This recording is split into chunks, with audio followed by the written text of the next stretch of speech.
Hi, my name is Maher, and I'm gonna make some lectures on the fundamental of quantum mechanics. I'm gonna assist the students in the college to understand the basics of quantum mechanics. First of all, we're gonna have some experimental background on this subject. Uh, you know, with the development of the suitable automatic model and the late discoveries of the X-rays and radioactivity, there are some obstacles uh, show up against the scientists to understand the distribution of the thermal radiation from the black body, and also they wanted to understand the low temperature specific heat of solids.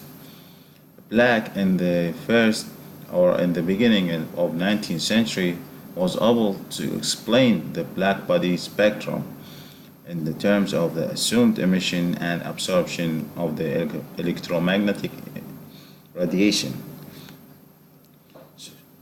He described it by a quanta, each which contains of amount of energy that is equal to the frequency of radiation. So he came up with this equation, which is E, the kinetic energy, is equal to H, which is the blank universal constant, multiplied by uh, the frequency. After that, in this way, the dual character of the electromagnetic radiation became established. In the same times behaves like a wave and motion, and sometimes like stream or stream of quanta. De Broglie also assumed that the relation between the momentum, which is p, and the wavelength, it's given by this equation, which is equation number 2. So he needs that according to these two equations, and in terms of the universal constant, and we're gonna give it by h bar, which is equal to h bar uh, on 2 pi, and by giving we have here the propagation vector k, which is equal to 2 pi on or divided on the wavelength, and also we got the angular frequency, which is 2 pi multiplied by the linear frequency we have. And by comparing 1 and 2, these two equations with the 3 and 4 equations, we will have the new equations for the momentum and the energy, which is given by 5 and 6 equations.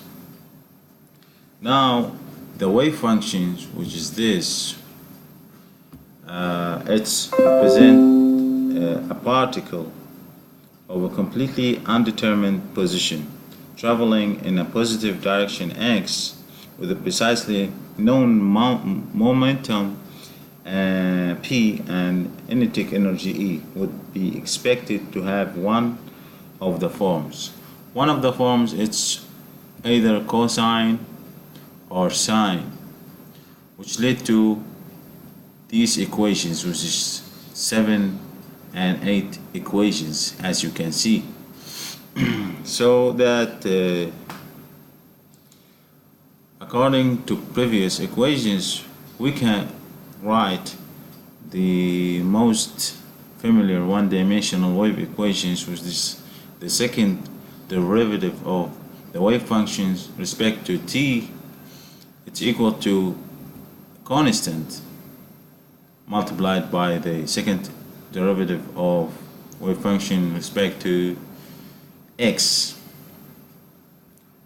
which is the constant, it's the square of the wave velocity, which can be given by the constant is equal to omega square divided on k square. And this is the equation number 10. And from the above equations, which is 3, 4, 5, 6, this is 3 and 4, 5 and 6, we can come up with these equations by comparing also with the equation number 10 here. The constant will equal to e square on p square. And as we know that the kinetic energy is given by half mv square, which is v, it's a variable. It represents the velocity, and the momentum it's equal to mv. We will have this equation, which is p square on or divided by 4m square. And also from these two equations here and here, we can come up with this equation over here. E it's equal to p square, and by comparing with the 5, equation number 5, this one, and this one, number 6, we will have the omega will be equal to h bar k square divided by 2m.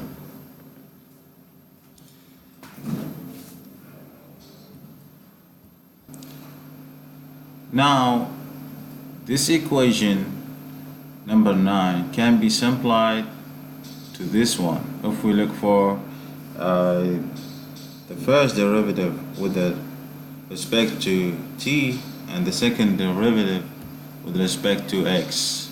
This is the first one, this is the second, and from the equation 9, this one, by comparing it, we can write and choose the constant to be equal to I omega divided by k square. By substitution of equation 11, which is this one, and 12, which is this one, we can have, and comparing it with equation number 15, we can have the constant it's equal to I h bar divided by 2m. When we go back to equation number 14, which is this one, and put the constant value we got from the equation number 16, we will have this equation, which can be written by this way: I h bar, the first derivative of the wave function with respect to t, it's equal to minus h bar square divided by 2m multiplied by the second derivative of the wave function divided by the or respect to x. And this is the one-dimensional Schrodinger wave equation. And for the next video, I'm gonna derive the Schrodinger, the third dimensional Schrodinger wave equation. And